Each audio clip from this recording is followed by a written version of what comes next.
Hello, अस्सलाम वालेकुम। आप लोग कैसे हैं? मेरे पास बड़ी रिक्वेस्ट आ रही थी कि एडोब आफ्टर इफेक्ट के मैं ट्यूटोरियल बनाऊँ। काफ़ी स्टूडेंट मेरे से बोल रहे थे कि मैं ट्यूटोरियल बनाऊँ उस चीज़ के ऊपर। जैसे कि मैं जहाँ पढ़ाने जाता हूँ स्टूडेंट, तो फिर मैंने सोचा कि मैं एक पूरी सीरीज़ इसके ऊपर बनाऊँगा।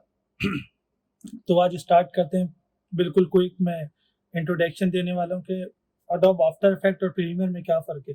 एडोब आफ्टर इफेक्ट में और प्रीमियर में ये फ़र्क है कि प्रीमियर जो है वो बेसिकली बना ही वीडियो एडिटिंग के हवाले से सॉफ्टवेयर है। उस पे सारा जितना भी काम होता है वो सिर्फ वीडियो एडिटिंग का होता है। और जो आफ्टर इफेक्ट होता है, आफ्टर इफेक्ट पे बेसिकली जितना भी काम किया जाता है वो सारा काम मोशन ग्राफिक पे, वीएफएक्स पे या कोई भी 3D एलिमेंट इम्प्लीमेंटेशन पे किया जाता है। तो अगर आप यूट्यूब पे कोई वीडियो अपलोड करना चाहते हैं या बनाना चाहते हैं तो उसके लिए बेस्ट सजेशन जो है मेरे हिसाब से वो प्रीमियर पे ही होगी। क्योंकि प्रीमियर पे लंबी वीडियो को करना बहुत आसान होता है, 1 आवर की, 30 मिनट की, 20 मिनट की। जबकि आफ्टर इफेक्ट पे अगर आप 30 मिनट की कंपोजिशन भी बनाते हैं तो वो बहुत ज़्यादा हैवी हो जाती है, उसके ऊपर काम करना बहुत ही टिपिकल और मुश्किल हो जाता है। क्योंकि आफ्टर इफेक्ट पे सारा काम मोशन ग्राफिक पे होता है, मोशंस पे होता है। जब वीएफएक्स पे होता है तो वीएफएक्स से मोशन बहुत छोटे-छोटे क्लिप होते हैं, 30 सेकंड के, 10 सेकंड के, हद से हद 1 मिनट या 2 मिनट के। तो ये भी बहुत हैवी कंपोज़िशन बन जाती है। तो चलें लेट्स स्टार्ट करते हैं कि कंपोज़िशन हमारी कैसे बनती है। सबसे पहले तो आप इसमें आ गए, ये आपको स्क्रीन पे दिख रहे होंगे 2 न्यू कंपोज़िशन फ्रॉम फुटेजेस और न्यू कंपोज़िशन। हम लोग पहले सबसे पहले स्टार्ट करेंगे न्यू कंपोज़िशन से, क्योंकि हम बिल्कुल स्टार्टअप पर हैं। सबसे पहले आ रहा है कंपोज़िशन नेम। सपोज़ हमने यहाँ रख दिया कंपोज़िशन नेम क्लास 1।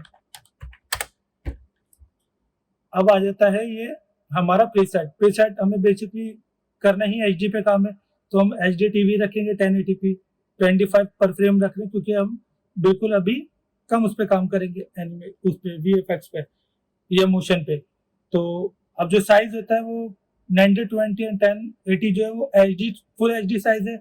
इससे बड़ा 2K और 4K रेजोल्यूशन होता है, मगर हम लोग अभी सिर्फ एचडी पे काम कर रहे हैं तो सिर्फ एचडी वाला साइज यूज करेंगे। ये नीचे आ गया टाइम कोड और ड्यूरेशन। ड्यूरेशन कहलाता है कि हम कितने उस पर काम कर रहे हैं। अभी हमें सिर्फ 10 सेकंड की कंपोजिशन लेनी है, क्योंकि अब ऐसा तो है नहीं कि मैं स्टार्ट कर रहा हूँ तो कुछ नहीं कराऊंगा तो फिर स्टूडेंट बोलेंगे कि इंट्रोडक्शन कराया, कुछ कराया नहीं। तो इसलिए एक कंपोजिशन ले लेनी है। अब ये एक ब्लैंक कंपोजिशन आ रही है और यहाँ पर आ रहा है प्रोजेक्ट में हमारा भी कुछ भी नहीं है, ये हमारी एक कंपोजिशन बन गई है। कंपोजिशन का कॉन्सेप्ट मैं क्लियर कर देता हूँ। कंपोजिशन बेसिकली जो है वो आप समझ लें खाली रूम है, ये एक कंटेनर है जिसमें आपको सामान डालना है, डालेंगे और फिर एडिट करेंगे। तो अभी इसके अंदर कुछ भी नहीं है, टोटल ब्लैंक है। अब ब्लैंक है, अगर हमें बैकग्राउंड पे कुछ चाहिए तो हमने राइट क्लिक किया, न्यू में गए, सॉलिड लेयर ले लिया।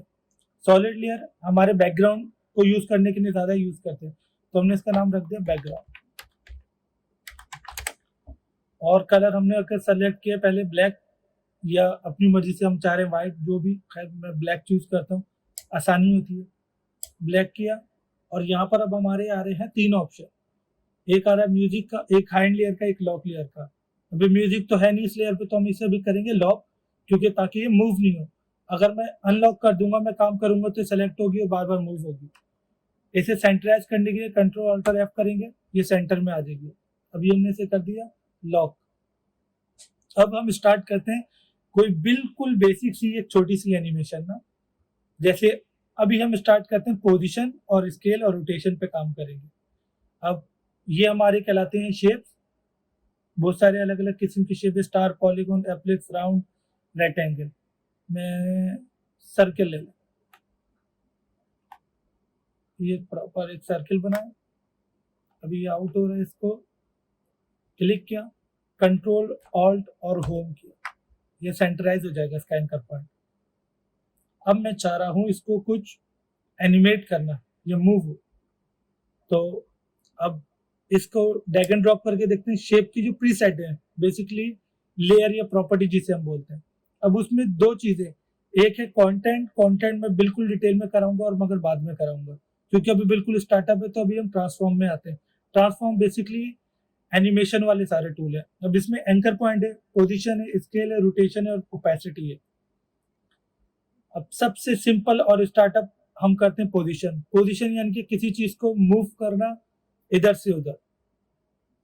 मैंने क्या 1 सेकंड में ये यहाँ से उठकर थोड़ा सा आगे बढ़ जाए, इधर आ जाए।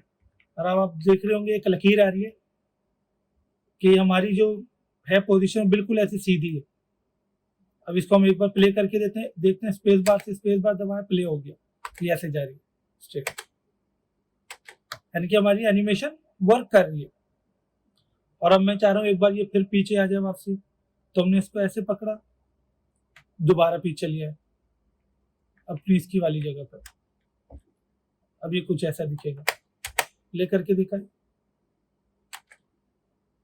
इसे फिर कंटिन्यू करना है तो आप या तो इस की को कॉपी कर लें, की फ्रेम को कॉपी पेस्ट कर दें, या आप इसको मूव करके दोबारा इधर ले आए। मूव करके लाएंगे तो ये दोबारा इधर आ जाएगा, कॉपी पेस्ट से आसानी हो जाती है क्योंकि सेम पोजीशन चाहिए थी हमें। अब हम प्ले करके देखते हैं, 2 टाइम हमारा बन गया कि हमारा शेप जो है इधर से उधर मूव हो रहा है। अब हम चाह रहे हैं कि यार ये जब लेफ्ट से राइट की तरफ जाए तो ये स्केल होता हुआ जाए, और जब राइट से लेफ्ट की तरफ आए तब भी स्केल होता हुआ। तो अब हम नीचे आ रहे हैं, बिल्कुल पोजीशन के नीचे है स्केल, तो हम स्केल पे क्लिक करते हैं। अभी स्केल हुआ हमारा 100%। स्केल पे की लगाई हमने, की फ्रेम में हमारा टाइमलाइन में शो भी हो रहा है। थोड़ा सा आगे बढ़ाया, 1 सेकंड पे किया। अभी स्केल हमने किया नहीं, तब स्केल हम 100 से कर देते हैं ऐसे 130 कर दिया, तो आपको दिख रहा होगा स्केल हो गया। थोड़ा प्ले करके देखा, स्केल हो रहा है। अब हम चाह रहे हैं, अभी वापसी है तो वापसी है 100 हो जाए, इधर आके हमने फिर इसको 100 कर दिया। अब हमने फिर देखा, वापसी इधर है राइट साइड पे, फिर हमने कर दिया 130, फिर ये स्केल होगी। अब आप देखें कैसे मूव हो रहा है, और स्केल होते हुए मूव हो रहा है बिल्कुल परफेक्ट तरीके से। अब इसके कॉर्नर तो है नहीं, अगर आप चाहते तो मैं इसे रोटेट करता हुआ दिखाता। अगर हम इस लेयर को अभी फिलहाल थोड़ा सा हाइड कर देते, अब हम एक दूसरा स्टार शेप बना लेते हैं ताकि हमें रोटेट होता हुआ नजर आए। एक चीज का ख्याल रखिएगा, कभी भी हमारा अगर हमें कोई दूसरा शेप लेना है तो हमारी शेप लेयर सेलेक्ट हुई भी ना हो। अगर शेप लेयर सेलेक्ट हुई तो वो इसी के अंदर दूसरा शेप क्रिएट कर देगा, जो हमें एनिमेट करने में थोड़ी प्रॉब्लम आएगी। तो अभी हम इसको थोड़ा छोटा कर देते, छोटा कर दिया, कंट्रोल अल्टर होम किया, अभी हमारा एंकर पॉइंट भी सेंटर में आ गया। अब हमें सेम वही चीज लगानी जो हमने पहले लेयर पे अप्लाई की थी। तो सिंपल इन दोनों को सिलेक्ट किया, पोजीशन और स्केल को कंट्रोल सी किया, शेप लेयर पे आए, ट्रांसफॉर्म किया, ट्रांसफॉर्म करके हमने शेप और पोजीशन लेयर सेलेक्ट की और कंट्रोल वी कर दिया, पेस्ट कर दिया। अब आप देखें सेम वही वाली की इस पे जनरेट हो गई जो सेम फंक्शन रन कर रही है, जिससे हमें कोई प्रॉब्लम भी नहीं हो रही। अब हम इसमें एक एक्स्ट्रा की ऐड करेंगे, रोटेशन। अब रोटेशन हमें कैसे ऐड करनी है, रोटेशन पे क्लिक किया, ये जो छोटी सी घड़ी बनी हुई आ रही है, आगे बढ़ाया 1 सेकंड पे, जहां हमारा राइट एंड हो रहा था उधर जाके हम ऐसे करें तो हमें एक अंदाजा नहीं होगा परफेक्ट कितने राउंड घूम रहा है। अब एक जो छोटा सा 0 लिखा हुआ अगर हमने कर दिया 1, तो यानी कि ये वहां से वहां तक लेफ्ट से राइट आने में पूरा एक राउंड लेगा, जिससे आपको पता चलेगा कि ये एक सर्कल इसने कंप्लीट कर लिया यहाँ तक। इसको हम प्ले करके देखते हैं, ये कुछ ऐसा लगेगा, ये एक एक सर्कल करता हुआ आ रहा है बाय फ्रेम। अब हम इधर आए, हमने इसे वापसी कर दी, जब वापसी जाए तो 0 हो जाए, फिर ये जब राइट साइड पे आए तो ये फिर 1 हो जाए। इसकी प्ले करके देखते हैं दोनों को, तो ये हमारा फंक्शन प्रॉपर तरीके से मूव कर रहा है। हमेशा एक बात याद रखिएगा, जितना भी काम होता है वो कंपोजिशन के अंदर होता है, और ये जो टाइमलाइन होती है ये सिर्फ हमारी की फ्रेम या की जनरेट करने के लिए होती है, या एक्सप्रेशन डालने के लिए होती है। एक्सप्रेशन जो है वो स्क्रिप्टिंग होती है, वो भी मैं इंशाल्लाह ताला जब एडवांस लेवल पे जाएंगे फिर स्टार्टअप कराऊंगा, क्योंकि अभी मेरे सारे स्टूडेंट जो है वो बिल्कुल बिगनर लेवल पे, तो उन्होंने कहा था कि बिल्कुल स्टार्टअप से करें, तो इस वजह से मैंने स्टार्टअप से स्टार्ट कराया। बिल्कुल एक्सप्रेशंस की मैं कोशिश करूंगा कि बीच बीच में एक अलग उसके ट्यूटोरियल डाल दूं, क्योंकि वो बिल्कुल ऐसी यूनिक चीज है जो बहुत ही कम लोगों को पता है, और बहुत ही कम एनिमेटर होते हैं जो एक्सप्रेशंस की या अफेक्ट कंट्रोलर की नॉलेज रखते हैं। उन्हें तो बाकी तो यहाँ पर सब टेम्पलेट उठा के काम कर रहे थे, उन्हें एक्सप्रेशंस का पता ही नहीं होता कि अगर कोई एक्सप्रेशंस वाला टेम्पलेट मिल गया तो उसे एडिट कैसे करना, उस पर काम कैसे करना। तो मैं वो चीज़ इंशाल्लाह ताला इन फ्यूचर जब आप लोग एडवांस लेवल पे पहुंचेंगे, और बीच में भी मैं कोशिश करूंगा कि एक सेपरेट क्लासेस भी बनाऊं जो लोग इंटरेस्टेड हैं और अप्लाई करना चाहते हैं बिगनर से ही एक्सप्रेशन यूज करना, तो उनके लिए भी वो बहुत हेल्पफुल होगा। तो आज की क्लास यही एंड करते हैं, इंशाल्लाह ताला नेक्स्ट क्लास में मैं फिर इसी शेप को, स्टार को एप्लिप से कन्वर्ट होना बताऊंगा, जिसे हम शेप कन्वर्ट बोलते हैं, और फिर उसी को एनिमेट करना बताऊंगा न्यू तरीके से, न्यू स्टाइल से। Thank you for watching.